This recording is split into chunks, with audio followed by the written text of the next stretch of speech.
வாழ்க வையகம், வாழ்க வையகம், வாழ்க வளம். குரு வாழ்க, குருவே துணை. வாழ்க இறைநிலை, வாழ்க பிரபஞ்சம், வாழ்க வையகம், வாழ்க வளம், வாழ்க வளம். நண்பர்களே, இப்ப உங்களுக்கு பேச்சுக்கலை அப்படிங்கிறதுக்கு ஒரு இன்புட் நமக்கு கொடுக்கணும்.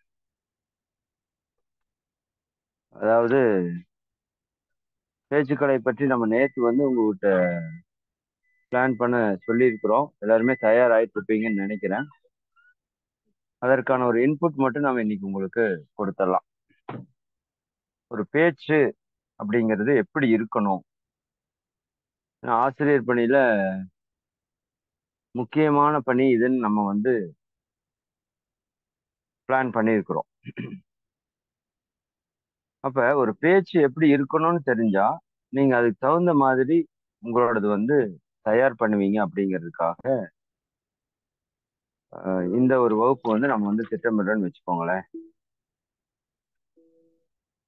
ஒரு நிமிஷம். சரி, முதல் விஷயம், பேச்சு அப்படிங்கிறது ஒரு மிக மிக ஒரு உயர்ந்த ஒரு விஷயம்னு முதல் நமக்கு புரியணும். எல்லாருக்கும் இந்த கலை கை வந்துராது, ஓப்பனா சொல்ல போனா. ஏன்னா நான் இந்த 18 19 வருஷமா அந்த ஃபீல்டு இருக்கிறதுனால எத்தனையோ பேரை பார்த்துருக்குறோம், ஆசிரியர்களை பார்த்துருக்குறோம். பட் அந்த பேச்சு கை வர்றது அப்படிங்கிறது அவ்வளவு சீக்கிரமா வர்றது இல்லை. ஒரு சிலருக்கு இயல்பா சர்வசாதாரணமா வருது, ஒரு சிலர் ரொம்ப கஷ்டப்பட்டும் வராமையும் போகிறதையும் பார்க்க. ஆனா கொஞ்சம் கடினமா முயற்சி பண்ணவங்க எல்லாத்துக்குமே சக்சஸ் ஆகுறதையும் நான் கண் முன்னாடி பார்த்திருக்கிறேன். நிறைய ஆசிரியர்களை நம்ம மன்றங்கள்ல உருவாக்குற காரணத்துல அது எல்லாமே உங்களால பண்ண முடியும். சரி, அதற்குள்ள நிறைய நிறைய நன்மைகள் நமக்கு கிடைக்கிறதையும் என்னால பார்க்க முடியுது. சரி, இப்போ ஒரு பேச்சு எப்படி இருக்கணும் அப்படின்னா, முதல் விஷயம், முதல் இது நீங்க பாயிண்ட் பை பாயிண்டா நோட் பண்ணிக்கோங்க. யாரோ ஒருத்தர் நோட் பண்ணிட்டு கூட ஒரு இதா கூட டைப் பண்ணி அனுப்பிச்சிங்கன்னா எல்லாத்துக்கும் யூஸ்ஃபுல்லா இருக்கும். ஒரு பேச்சு எப்படி இருக்கணும் அப்படின்னா, ஃபர்ஸ்ட் திங்க், நீங்க பேசுற பேச்சு நமக்கு முதல் புரிஞ்சிருக்குதா அப்படிங்கறத நீங்க கன்ஃபார்ம் பண்ணிக்கணும். இப்ப இந்த தத்துவத்துல எங்க நிறைய பிரச்சனை வந்தது அப்படின்னு பாத்தீங்கன்னா, நிறைய பேர் தத்துவம் பேசுறாங்க, ஆனா யார் பேசுறதுமே நிறைய புரியாது. சரிங்களா? நான் பல நூல்கள் எல்லாம் படிச்சு பார்த்திருக்கேன். ஒண்ணுமே புரியறது இல்ல. தத்துவமா இருக்குதே தவிர அதுல என்ன சொல்ல வர்றாங்க, என்ன சொல்றாங்கங்கிறது ஒரு கிளாரிட்டி இல்ல. அப்போ இந்த தத்துவம் இப்ப கெட்டு போனதுக்கான காரணம், மகரிஷி ரொம்ப எளிமையா சர்வ சாதாரணமா பாமர மக்களின் தத்துவ ஞானின்னு மகரிஷி சொல்றோம். மகரிஷி எப்படி யோசிப்பாங்கன்னா, ஒரு சாதாரண நபருக்கு கூட இது புரியணும், அந்த மாதிரி அவங்க யோசிப்பாங்க. சரிங்களா? அப்ப நமக்கு இலக்கு அதுதான். ஒரு சாதாரண நபருக்கு கூட நம்ம பேசுறது புரியணும். என்னோட உரைகள்ல கூட சொல்லுவாங்க நிறைய பேர், நீங்க பேசுறது நல்லா புரியுதுங்கய்யா அப்படின்னு சொல்லுவாங்க. அப்ப எப்படி மக்கள் ஏத்துக்கிறாங்க அப்படின்னு பார்த்தா, முதல் புரியணும். கேட்கிறவங்களுக்கு நம்ம என்ன பேசுறோம் அப்படிங்கிறது புரியணும்னா, முதல்ல அதுல நமக்கு ஒரு புரிதல் இருக்கணும், ஒரு தெளிவு இருக்கணும். சரிங்களா? இப்ப அதுல தோத்து போறதுக்கான காரணமா நான் என்ன பாக்குறேன்னா, நிறைய பேருக்கு அது புரியறது இல்ல, அந்த தெளிவு இல்ல. அதனால அவங்க என்னத்தையோ, நானும் அப்படி பேசியிருக்கேன், இன்க்ளூடிங் என்னையும் சேர்த்து நான் சொல்றேன். சில தத்துவங்கள் என்னன்னு தெரியாமலாம் நான் பேசின காலம் உண்டு. ஆனா பேசிட முடியும். ஆனா குழப்பமா இருக்கும். நான் அந்த மாதிரி 1 2 உரைகள் கொடுத்திருக்கிறேன். அதுக்கப்புறம் நான் முடிவு பண்ணிட்டேன், என்னன்னு தெளிவுபடுத்தாம அந்த சப்ஜெக்ட நம்ம பேசுறது இல்ல. என்னோட ஆரம்ப காலத்துல ஒரு 10 வருஷத்துக்கு முன்னாடி எல்லாம் உரைகள் கேட்டீங்கன்னா, சில உரைகள் நான் அந்த மாதிரி பேசியிருக்கேன். சப்ஜெக்ட் கண்டென்ட் மட்டும் வச்சுட்டு பேசுறது. நமக்கு உள்ள ஆழமா அந்த புரிதல் இல்லாம இருக்கும். அப்ப அது ரீச்சே வந்து இருக்காது. நானே ஃபீல் பண்ணியிருக்கேன். அதுக்கப்புறம் அந்த மாதிரி உரைகள் நீ என்ன ஆனாலும் கொடுக்க கூடாது. ஒரு டவுட்னு வந்துருச்சுன்னா என்ன பண்ணலாம்? கேட்டுடலாம். 10 பேர்கிட்ட வேணாலும் கேட்பேன். கூச்சமே படக்கூடாது. நீங்க இன்னொன்னு நான் சொல்றேன். இந்த ஆசிரியர் ஆயிட்டா நமக்கு இன்னொரு ஈகோ வந்துரும். நாம இங்க வந்ததே ஈகோவை வெளியே துரத்துறதுக்கு தான் ஆன்மீகத்துக்குள்ளேயே வந்திருக்கிறோம். பட் ஆன்மீகத்துக்குள்ள வந்ததுக்கு அப்புறம் நிறைய பேருக்கு ஈகோ வந்து, நான் ஆசிரியர் இதுல, நான் இதுல சர்வீஸ் பண்றேன், நான் இந்த அமைப்புல ஒரு முக்கியமான பங்கு எடுக்கிறேன். இந்த ஈகோவை எல்லாம் உடைக்கிறதுக்கு தான் நம்ம இங்க வர்றோம். இங்க வந்து நிறைய பேர் ஆன்மீகத்துக்குள்ள நிறைய ஈகோ வந்துடுறாங்க. ஆன்மீகத்துக்குள்ள நிறைய அரசியல் பண்றாங்க. இருக்கிறதுலே ரொம்ப கொடுமையான விஷயம் ஆன்மீகத்துக்குள்ள அரசியல், ஆன்மீகத்துக்குள்ள ஈகோ தான். மொத்த ஆன்மீகமே நம்ம ஈகோவை தட்டி கரைச்சு வெளியேற்றுறதுக்கு தான். அதனால நீங்க ரொம்ப கவனமா இருங்க.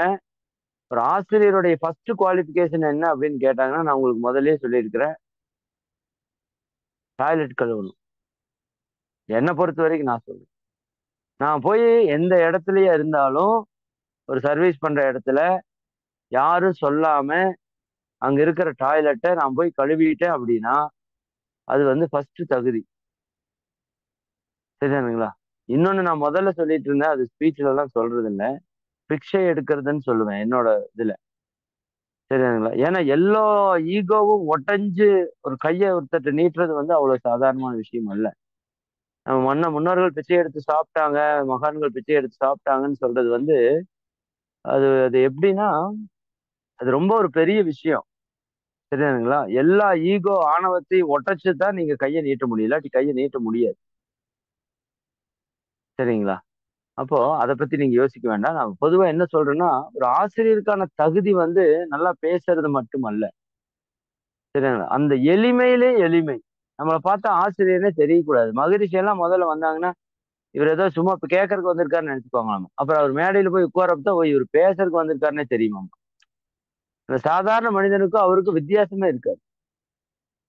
நம்ம பங்காரையான்னு ப்ரொஃபசர் வருவாங்க. வந்துட்டு அவர் தான் சேர் போட்டிருப்பாரு உள்ள. புரியுதுங்களா?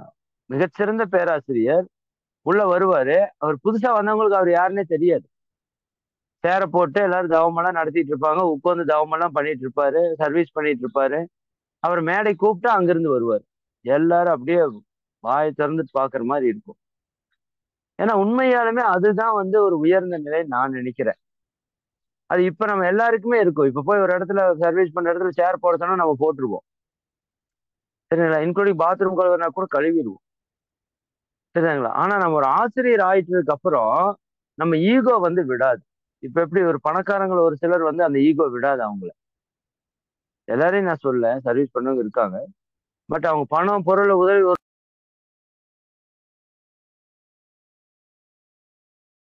அதுல நம்ம சென்னை சில்க்ஸ் ஆர்வம் ஐயா கூட அன்னைக்கு ஒரு இடத்துக்கு ஒரு ஒரு மன்றம் கட்டுறதுக்காக போறோம். பக்கத்துல ஏதோ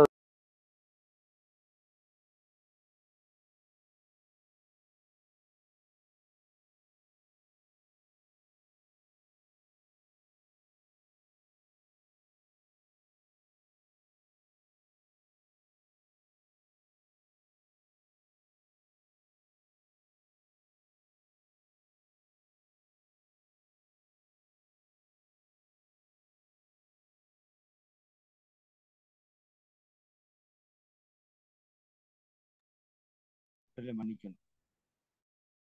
அதாவது அவரு அவர் ஐயா வந்து ஏதோ ஒரு கட்டடம் நம்ம பில்டிங் ஒர்க் போயிட்டு இருக்கு. அதுல ஏதோ ஒரு சின்ன சிக்கல். அவர் வந்து நேரா சொல்றாரு, நான் போய் அவன் காலில் வேணாலும் விழுகிறேங்க. நமக்கு வந்துங்க யோகா மக்களுக்கு போகணுங்க அப்படின்னு அவர் சொல்றாரு. செய்யறதுக்கு தயாரா இருக்கிறார். அவங்க வந்து மிகப்பெரிய பொசிஷன் இருக்காங்க. சென்னை சில்க்ஸ் ஆறுமுகம் ஐயான்னா இப்ப தெரியாத ஆளுகளே கிடையாது. அந்த அளவுக்கு இருக்கிறாங்க. அவங்க ஆனா என்ன ஒரு இதுக்கு வர்றாங்க பாருங்க. நமக்கு வந்து அங்க வேலை நடக்கணும். மகரிஷியோட பயிற்சி மக்களுக்கு போகணும். அதுக்கு நம்ம அவன் காலில் வேணா விழுறதுக்கு நான் தயாருங்கன்னு சொல்லிட்டு வர்றாரு. அப்போ என்னை பொறுத்த வரைக்கும் வந்து பணம் வச்சிருக்கிறதோ, ஓ, புகழ்ல உச்சத்தில் இருக்கிறதோ வந்து ஒரு பெரிய விஷயம் அல்ல. அது இறைவன் கொடுத்தது நமக்கு இல்லையா? ஆனா நம்ம தன்மை வந்து எப்பவுமே ஒரு ஒரு ஒரு உயர்ந்த ஒரு எளிமையான மகரிஷியோட பெரிய பிளஸே வந்து இன்முகமும் எளிமையுமே எனது செல்வம்னு சொல்லுவாங்க. சரிங்களா? அப்ப அந்த விதத்துல நாம அந்த அளவுக்கு இறங்கி செய்யக்கூடிய ஒரு நபர்களாக இருந்தா தான் நீங்க சிறந்த ஆசிரியர்களாக, தலை சிறந்த ஒரு ரோல் மாடலா நீங்க வந்து இருக்க முடியும். ஆலியாட்ட போய் நான் ஆசிரியர் பயிற்சியில போறப்ப ஆலியால நான் சில சர்வீஸ் எல்லாம் பண்ணுவேன். அதை பார்த்துட்டு நிறைய பேர் சொல்றது உண்டு. சரிதானுங்களா? அது வந்து பெருமைக்கு சொல்ல, மறுபடியும் நான் சொல்றேன். நாம் அப்படி இருக்கணுங்கிறது, இறை சாதனை மார்க்கத்துல ஒரு ஆசிரியர் இருந்தா அவர் வந்து இப்படித்தான் இருப்பாரு. மேடைக்கு வந்து பேசுறதுல பெரிய விஷயமே கிடையாது. சரிதானுங்களா? களப்பணியில நின்னு ஒரு மன்றத்துல போனோமா, மேட் எடுத்து போடணும். நாம தான் போடணும். நம்ம தான் பேராசிரியர். பேராசிரியர் எல்லாம் கிடையாது. சரிதானுங்களா? பேராசிரியர்னா நீங்க யார்? நீங்க ஈக்குவல் டு மகரிஷி. மகரிஷி அந்த மன்றத்துல எல்லா வேலையும் பண்ணுவாங்க. புரியுதா இல்லைங்களா? அப்ப அந்த மாதிரி ஒரு எளிமையான தன்மை எப்பவுமே நமக்குள்ள இருக்கணும். நான் அடிக்கடி ஒரு ஒரு கவி சொல்லுவேன். நான் உங்களுக்கு அது சொன்னேனான்னு தெரியல. சரி, நீ பேச்சு குறைக்க ஆரம்பிச்ச ட்ராக் ஏதோ கொஞ்சம் மாறுது, பரவாயில்ல, நல்லதுதான். இந்த கவி வந்து ரொம்ப ரொம்ப முக்கியமான கவி. உங்களுக்கு சொல்லிட்டேனான்னு தெரியல. சொல்லிட்டேன்னா நீங்க எனக்கு ஞாபகப்படுத்துங்க. தன்முனைப்பு நீங்க ஒரு குரு அடைந்து தவமாற்றும் சாதனையால் உயரும் போது. இந்த கவிக்கு விளக்கம் கொடுத்திருக்கிறேனா? எஸ்ன்னா எஸ்ன்னு ஆமாங்க ஐயா, சொல்லுங்க. சொல்லிட்டீங்க ஐயா. சொல்லிட்டேன். உங்களுக்கு ஆமாங்க. சொல்லிட்டுனா இல்லைன்னு சொல்ல முடியாதுமா. இவங்களுக்கு சொல்லிட்டுனா ஆஹ் உங்களுக்கு சொல்லியிருக்கேன். நீங்க ஓல்டு ஆசிரியர், உங்களுக்கு எல்லாமே பேசியிருக்கேன். இவங்களுக்கு எனக்கு ஏதோ பேசுன மாதிரி தெரியல. அதனால இவங்களுக்கு சொல்லிட்டுனான்னு மட்டும் கேளுங்கம்மா. எஸ்ன்னு போடுங்க. தன்முனைப்பு நீங்க ஒரு குரு அடைந்து. அந்த கவிக்கு விளக்கம் நாம் வந்து இவங்களுக்கு சொல்லிட்டோமா? நோ. எனக்கு தெரிஞ்சு சொல்லல. ஏன்னா இவங்களுக்கு வகுப்பு தொடங்கி இப்பதானே. டைம் ரொம்ப ஷார்ட்டா தான் இருக்கு. 1 மந்த் கூட ஆகலையே. Okay, okay, okay. நம்ம அது இன்னைக்கு வேணா அதை பேசிடுவோம். ஏன்னா அது ரொம்ப ரொம்ப ரொம்ப ரொம்ப ஒரு இம்பார்ட்டன்டான ஒரு கவி.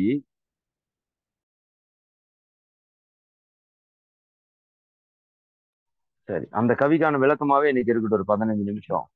அந்த கவி கூட அம்மா வாய்ப்பு இருந்ததுன்னா பிரிண்ட் இந்த இது எடுத்து போட்டோ எடுத்து எல்லா குரூப்லயும் ஷேர் பண்ணிடுமா, இவங்க குரூப்ல. சரிங்க ஐயா. இந்த கவி வந்து சரி. எல்லாரும் மனப்பாடம் பண்ணி வச்சிடணும். ஒவ்வொரு வகுப்புக்கு போறப்பவும் இந்த கவியை நீங்க ஒன்னா சொல்லிட்டு ஆரம்பிங்க, இல்லாட்டி மனசுக்குள்ள நினைச்சிட்டாவது ஆரம்பிங்க. இந்த கவி எப்பவுமே மறக்கக்கூடாது.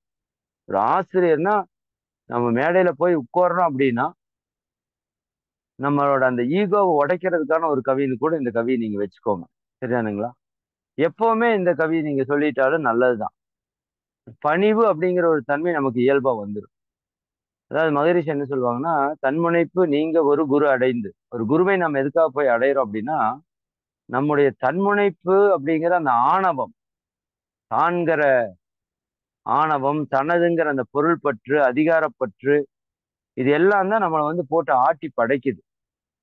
அப்ப அந்த தன்முனைப்பு அப்படிங்கிற ஒரு ஈகோ போயிருச்சுன்னா நம்ம ஞானி ஆயிரும். நல்லா புரிஞ்சுக்கோ. மனிதன் அப்படிங்கிறவன் கடவுள் கூட்டல் ஆணவம் கண்மம் மாயை இஸ் ஈக்குவல் டு மனிதன். கடவுள் தன்மை கூட ஆணவம் கண்மம் மாயை சேர்ந்துச்சுன்னா மனுஷன். மனுஷன்ல இருந்து மைனஸ் ஆணவம் கண்மம் மாயைனா கடவுள். அப்ப நமக்குள்ள ஆணவம் கண்மம் மாயை இருக்கு. அதுல ரொம்ப முக்கியம் வந்து ஆணவம். இந்த ஆணவம் தான் இந்த கண்மத்துக்கும் மாயைக்கும் அடிப்படையா இருக்கிறது. சரி, இந்த ஆணவம் தான் ஈகோ. அந்த ஈகோவுக்கான 2 அடிப்படை அடுத்த விஷயங்கள் வந்து அந்த ஈகோ தான் என்னவா வரும்னா, தான்கிற அந்த அதிகாரப்பற்று. நான் தான், நான் சொன்னா கேட்கணும், நான் இல்லாட்டி எதுவும் நடக்காது. சரி, குடும்பமா இருக்கட்டும், தொழில் செய்ய இருக்கட்டும், தான்கிற அந்த ஈகோ இருக்கும். இன்னொன்னு தனது அப்படிங்கிற ஒரு பொருள் பற்று இருக்கும். இந்த அதிகாரப்பற்று பொருள் பற்று 2 பற்றுக்களுக்கும் பிறக்கிற குழந்தை தான் மகிழ்ச்சி சொல்லுவாங்க. பேராசை, சினம், கடும் பற்று, முறையற்ற பாலுணர்வு, உயர்தாழ் மனப்பான்மை, வஞ்சம். இந்த 6 தீய குணங்களுக்கும் காரணம் எதுன்னா அந்த தான் தனதுங்கிற பற்று. இந்த 6 தீய குணங்கள் இருந்தா மனுஷன் பஞ்சமகா பாதங்களை சர்வசாதாரணமா செய்வான். பொய், கொலை, கொள்ளை, களவு, சூது, கற்பழிவை சர்வசாதாரணமா செய்வான். இதான் இன்னைக்கு சமுதாயத்தில் நடக்குது. அப்ப இது எல்லாத்துக்கும் மூல வேறு எதுன்னு பாத்தீங்கன்னா தன்முனைப்பு, ஈகோ. அப்ப ஈகோவை உடைக்கணும். இந்த ஈகோவை அவ்வளவு சீக்கிரம் உடைக்க முடியாது. சரிங்களா? அப்போ ஒரு குரு கிட்ட ஒரு மனுஷன் எதுக்காக போறான்னா, அந்த ஈகோ வந்து அவனை இறைவனை அடையிறதுக்கு தடையா இருக்குது. தன்முனைப்பு நீங்க ஒரு குரு அடைந்து. ஒரு குருவை அடையிறோம் எதுக்காக? தன்முனைப்பை போக்குவதற்காக. நான் மீண்டும் பதிவு பண்றேன். இங்க வந்துட்டு நமக்கு தன்முனைப்புன்னு ஒண்ணு வந்ததுன்னா இதை விட பெரிய பாவம் ஒண்ணும் கிடையாது. சரிதானுங்களா? அப்ப குருவை அடைஞ்சிட்டோம். அடைஞ்சு என்ன பண்றோம்? அவரு கொடுத்த ஒரு தவத்தை கற்றுக்கொண்டோம். தவமாற்றும் சாதனையால் உயரும் போது இந்த குருவை அடைஞ்சு அவரு கொடுத்த அந்த தவத்தை நம்ம சரியா முறையா செய்து நம்ம உயர்ந்து வந்துருவோம். சரிங்களா? ஒருத்தர் லிப்ட் இருக்குது, லிப்ட் மேல நீங்க போய் ஏறி நின்னுக்கிறீங்க, அது மேல உங்களை கொண்டு வந்து 10வது ஃப்ளோர்ல நிறுத்திடுது. இப்ப உயர்ந்து வந்ததுக்கு எது காரணம்? சரி, நாம உயரத்துல நிக்கிறோம், ஆனா உயர்ந்து வந்ததுக்கு எது காரணம்? அந்த லிப்ட் தான் காரணம். அப்ப அந்த தவமாற்றும் சாதனையே குருமகான் நமக்கு கொடுத்துருக்குறாங்க.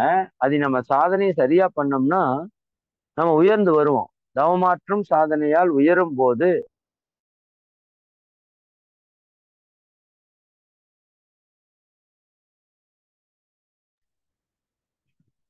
தவமாற்றும் சாதனையால் உயரும் போது என்ன நடக்கும்னா,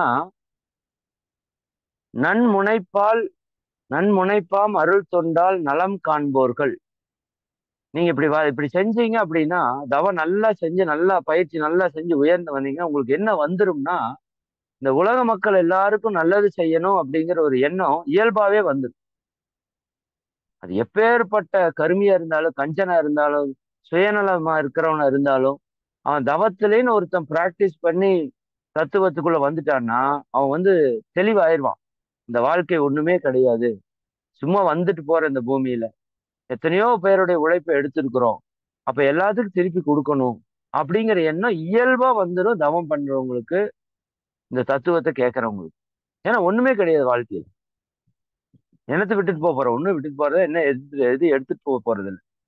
அப்ப இந்த நன்முனைப்பு, முனைப்பிலேயே தன் முனைப்புங்கிறது தான்கிற அகங்கார முனைப்பு. முனைப்புனா முயற்சி.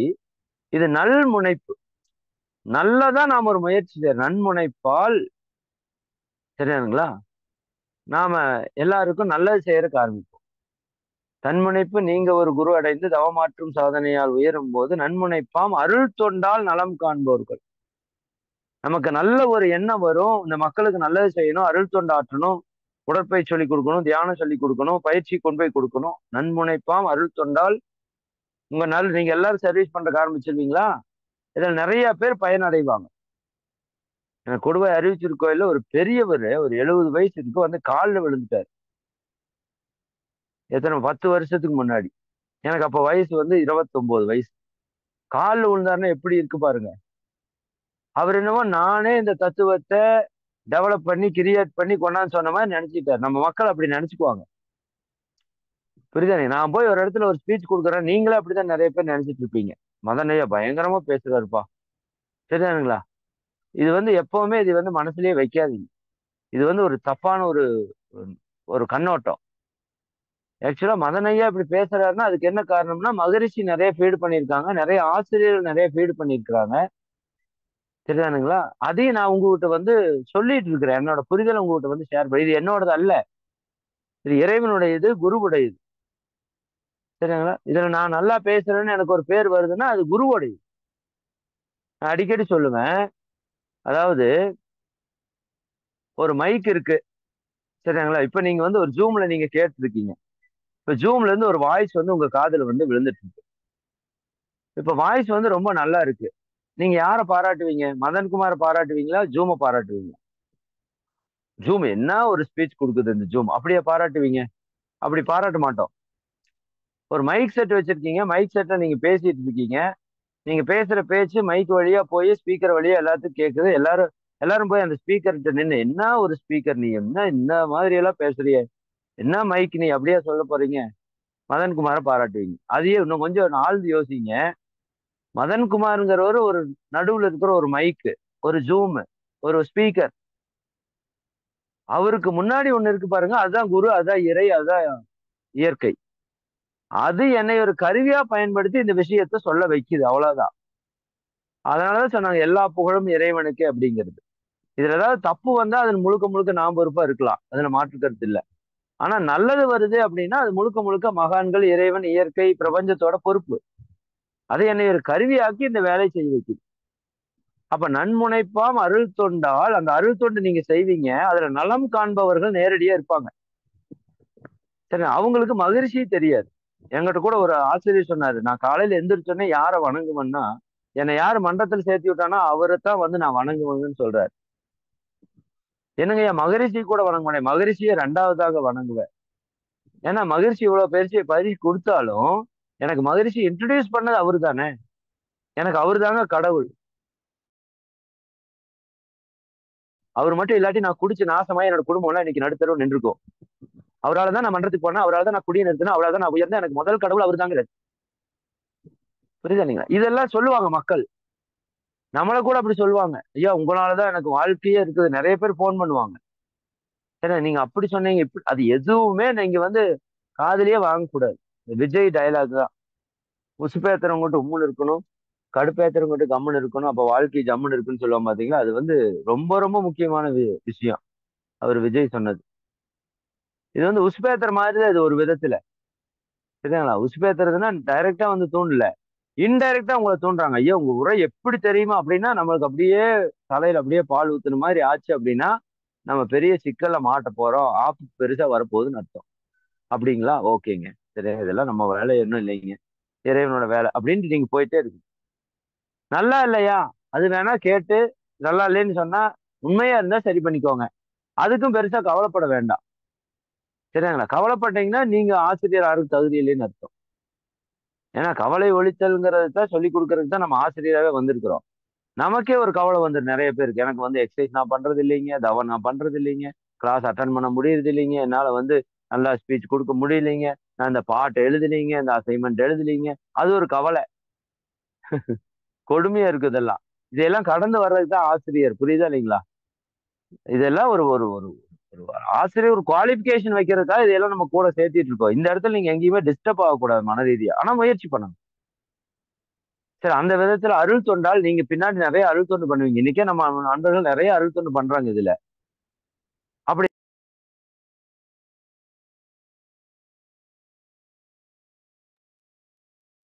நல காண்பவர்கள் என்ன பண்ணுவாங்கன்னா, நாத்தழுக்க பெருமையோடு போற்றுவார்கள். நாத்தழுக்கன்னா ஒரு ஒரு சிலருக்கு உங்களுக்கு பெரிய நன்றி பண்ணிட்டாங்கன்னா,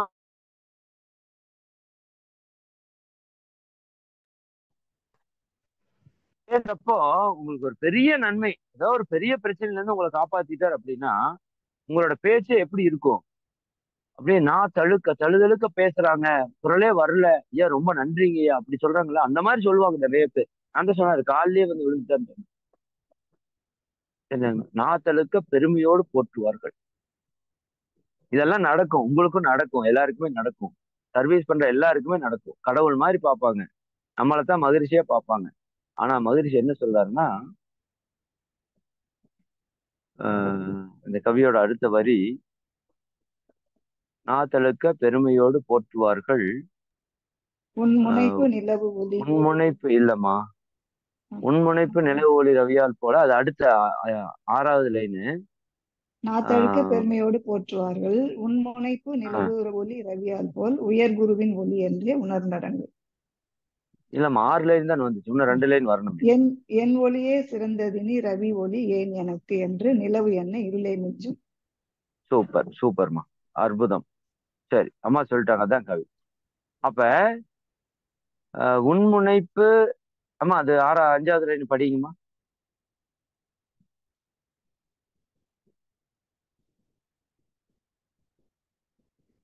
ஓகே, அது நல்ல கவி, எனக்கு ஃப்ளோல வரல.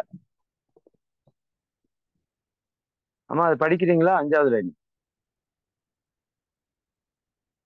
உன்முனைப்பு நிலவு ஒளி ரவியால் போல உயர் குழுவின் ஒளி என்றே உணர்ந்து அடங்கு. என் முனைப்பு சிறந்ததினி இனி எனக்கு ரவி ஒளி ஏன் எனக்கு என்று நிலவு என்ன இருளே மிஞ்சும். அந்த கவி முடிப்பாரு. கான்செப்ட் நான் சொல்லிடுறேன், சரிங்களா? உன் முனைப்பு நிலவு ஒளி ரவியால் போல அப்படிங்கிறாரு. நிலவு, நிலவுக்கு ஒரு வெளிச்சம் இருக்குது, நம்ம எல்லாருக்கும் தெரியும். இரவு நேரத்துல வந்து அற்புதமா வெளிச்சத்தை கொடுக்குது. பட் இது நிலவை நீங்க பாராட்டுனீங்கன்னா அது அந்த விதத்துல ஒவ்வாது. ஏன்னா அந்த நிலவுக்கு ஒளி யாரு கொடுக்குறான்னா சூரியன் கொடுக்குறான். சூரிய சக்தி தான் நிலவுல ஈர்க்கப்பட்டு நிலவுல இருந்து வெளியே வருது.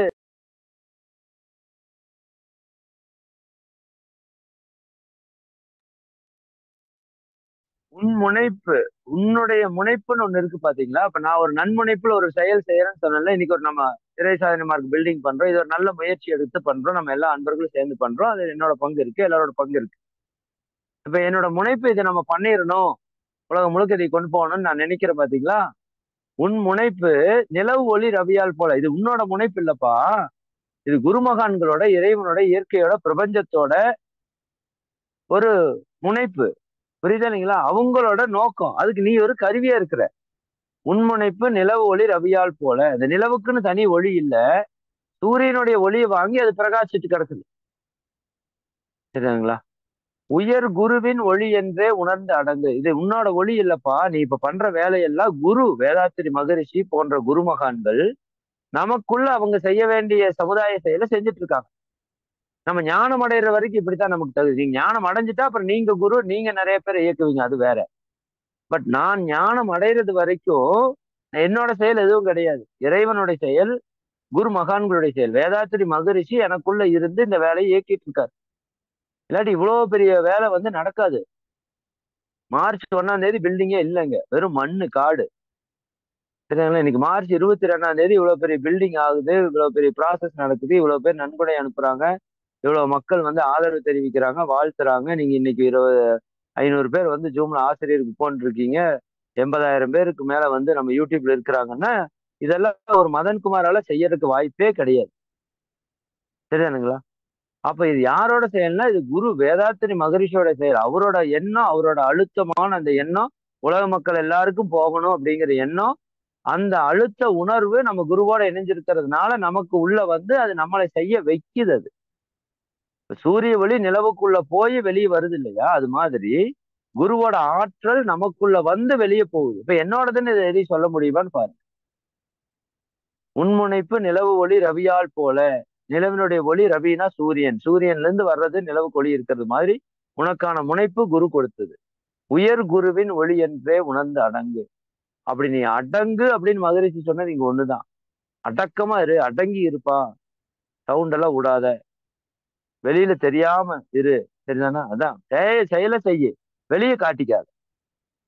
சரிதானுங்களா? என் முனைப்பே சிறந்தது. அப்படி என் முனைப்பே சிறந்தது, நான் தான் பெரிய ஆளு, நான் தான் இதை பண்றேன், என்னோட முயற்சியால தான் இது நடக்குது அப்படின்னு நான் நினைச்சிட்டேன்னு வச்சுக்கோங்க. என் முனைப்பே சிறந்தது, அதுவே ரொம்ப பெரிய பவர்ப்பா. நம்ம பவரே பெருசுதான். இனி ரவி ஒளி ஏன் எனக்கு அப்படின்னு நிலவு நினைச்சிருச்சுன்னு வச்சுக்கோங்க. நிலவு என்னோட ஆற்றல் பயங்கரமா இருக்கும், நீ எதுக்குப்பா நமக்கு சூரியனோட சப்போர்ட், அவனால தேவையில்லைப்பா அப்படின்னு நினைச்சிருச்சுன்னா, சரிங்களா? அப்படி நிலவு என்ன இருளே மிஞ்சும். என்ன நம்ம இருட்டு தான் மிஞ்சும். இப்ப மதன்குமார் மைனஸ் வேதாத்திரி மகரிஷின்னு போட்டீங்கன்னா மிருகம்னு வச்சுக்கலாம். நீங்க மனுஷன்னு கூட நான் சொல்ல மாட்டேன். சரிங்களா? மனிதத்தன்மையில மிருகத்தன்மை, மனுஷத்தன்மை, தெய்வத்தன்மைன்னு 3 தன்மை இருக்கு. சரிங்களா? இன்னும் சொல்ல போனா மிருகத்தை விட கீழான தன்மைன்னு ஒண்ணு இருக்கு, அது வேணா வச்சுக்கோங்க. மிருகத்தை விட கீழான தன்மை, மிருகத்தன்மை, மனிதத்தன்மை, தெய்வத்தன்மை 4 வச்சுக்கோங்க. மிருகத்தை விட கீழான தன்மைனா மிருகம் கூட அந்த தப்பெல்லாம் செய்யாது. அதை செய்யுது அப்படின்னா அது மிருகத்தை விட கீழான தன்மை. நம்ம ஒருத்தர் நாயின்னு திட்டுறோம், அப்படி திட்டினா அது நமக்கு கேவலம் நாம நினைக்கிறோம். ஆக்சுவலா நாய்க்கு தான் கேவலம். சரிண்ணா? எந்த நாயும் மிஷினுக்கு எடுத்து யாரையும் சொல்றது இல்ல, கொல்றது இல்ல. எந்த நாயும் காசுக்காக போய் அடுத்தவங்ககிட்ட பிராடுத்தனம் பண்றது இல்ல. எந்த நாயும் பெருசா மத்தவங்களுக்கு தேவையில்லாம துன்புறுத்துறது இல்ல. புரியுது? அது அளவுக்கு அதிகமா சாப்பிடுறது இல்ல, உறவுகள்ல பற்றுக்கள் இல்ல, மனதுல எதிர்காலத்தை பத்தி பயம் இல்ல, கவலை இல்ல. அப்ப நம்மள நாயேன்னு திட்டினா அது நாய்க்கு தான் கேவலம்னு நான் நினைக்கிறேன். அது திட்டு, டே என்னை மனுஷன் கூட திட்டாதடா, வேற ஏதாவது கூட திட்டுறா அப்படின்னு சொல்றதுக்கு வாய்ப்பு இருக்கு. ஏன்னா மனிதனோட நிலை இப்ப நாம புரிஞ்சுக்கிட்டு என்னன்னா,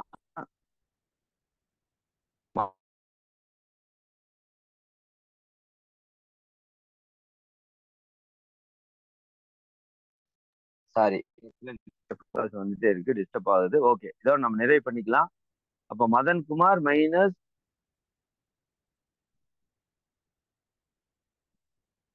வேதாத்திரி மகரிஷினா மிருகத்தை விட கீழான தன்மை. அப்ப மதன்குமார்கிட்ட ஏதாவது ஒரு மிருகத்தை விட கீழான தன்மையில இருந்து மிருகத்தன்மைக்கோ மனிதத்தன்மைக்கோ அல்லது தெய்வத்தன்மையில கொஞ்சமாவது மதன்குமார் போயிருக்காருன்னா அது முழு காரணம் வேதாத்திரி மகரிஷி தான். அந்த குரு தான், அந்த இறைவன் தான், இந்த இறை சக்தி தான். அப்படி நம்ம ஒவ்வொரு க்ஷணமும் நினைச்சிட்டு இருந்துட்டோம்னு வச்சுக்கோங்க, அவ்வளவுதாங்க. இது ஒவ்வொரு தடவையும் இந்த கவி நீங்க மனப்பாடம் பண்ணிக்கோங்க. உங்க மனப்பாட கவியில இது வரும்னு நினைக்கிறேன். பட் இருந்தாலும் இல்லாட்டி நீங்க மனப்பாடம் பண்ணிக்கோங்க. இன்றிலிருந்து இருந்து அந்த கவியை வந்து நீங்க டெய்லி சொல்லிருக்கோம். தன்முனைப்பு நீங்கிறதுக்கு ஒரு குரு அடைஞ்சு நம்ம தவமாற்றும் சாதனையால் உயரும் போது நல்ல முனைப்பால அருள் தொண்டு செய்யறப்ப நிறைய பேர் வந்து போற்றுவாங்க, நாதழுக்க போற்றுவார்கள். சரிங்களா? அப்ப அந்த இடத்துல நம்ம எப்படி இருக்கணும்னா, இது என்னோடதே இல்ல, குருவோடது, குருவோடது எல்லாமே இறைவனுக்கும் குருவுக்கும் நன்றி, இறைக்கும் குருவுக்கும் நன்றி, அப்படிதான் போயிடணுமே தவிர என்னோடதுன்னு எடுத்தீங்கன்னா முதல் ஆப்பு அதுதான் வைக்கும். பெரிய ஆப்பா எடுத்து வச்சிடும். எத்தனை பேர் கஷ்டப்படுறத பாக்குறேன். ஆசிரியர்கள் பல்வேறு விதத்துல மன்றங்களை துன்பப்படுறாங்க. என்ன காரணம்னா ஈகோ. தான் தான், நான் தான் அப்படிங்கிற ஈகோ வருது பாருங்க. அந்த ஈகோ வந்துருச்சுனாவே சம்மட்டிலேயே அடி விழுகும். சரிங்களா? அப்படி அடி விழுகும். நான் பார்த்துருக்கேன், நிறைய பேர் அழுது கதறி போனதெல்லாம் பார்த்துருக்கேன். ஏன்னா ஈகோ. சரியா? நம்ம மன்றத்துக்கு இந்த பயிற்சிக்கு சேர்ந்ததனோட நோக்கத்தை எப்பவுமே மறக்கக்கூடாது. நாம சந்தோஷமா இருக்கிறதுக்கு தான் வந்திருக்கிறோம். புரியுதா இல்லைங்களா? 4 பேருக்கு நல்லது செய்யறதுக்கு தான் வந்திருக்கிறோம். இங்க வந்து ஈகோ வளர்த்திட்டு சண்டை போட்டுட்டு அடுத்தவனை கஷ்டப்படுத்திட்டு ஏமாத்திட்டு அல்லது அதிகாரம் பண்ணிட்டு இருந்தோம்னா அதை விட ஒரு குரு துரோகம், இறை துரோகம் ஒண்ணுமே கிடையாது. அப்ப இதை வந்து நீங்க மனசுல ஆழமா ஒவ்வொரு இறை ஆசிரியரும், குறிப்பா இறை சாதனை மாதிரி இருக்கிற ஆசிரியர்கள் நல்ல மனதில் நீங்க பதிவு வச்சுக்கொள்ளணும். சரிங்களா? அது இன்றைய செய்தியை வச்சுக்கோங்க. பேச்சுக்கலை பற்றிய விவரத்தை நான் அடுத்த வகுப்புல உங்க கூட ஷேர். சரிங்களா? மிக்க மகிழ்ச்சி. அனைவருக்கும் நன்றி. அனைவரை வாழ்த்து நிறைவு செய்வோம். அனைவரும் நீங்களும் உங்கள் அன்பு குடும்பம் அருட்பேர் ஆற்றல் கருணையினால் உடல் நலம், நீலாயுள், நிறை செல்வம், உயர் புகழ், மெய்ஞானம் ஓங்கி இறை உணர்வு, அறநெறி, கல்வி, தனம், தானியம், இளமை, வலிவு, துணிவு, நன்மக்கட்பேர் அறிவில் உயர்ந்தோர் நட்பு, அன்புடைமை, அகத்தவம், அழகு, புகழ், மனித மதிப்புணர்ந்து ஒழுகும் பண்பு, பொறையுடைமை என்னும் பேர் 16 பெற்று பெருவாழ்வு வாழ்க. வாழ்க வளமுடன், வாழ்க வளமுடன், வாழ்க வளமுடன். நண்பர்களே மிக்க நன்றி. ஒரே ஒரு அறிவிப்பு மட்டும் நான் சொல்லணும். 28ஆம் தேதி நிகழ்ச்சி. இப்போ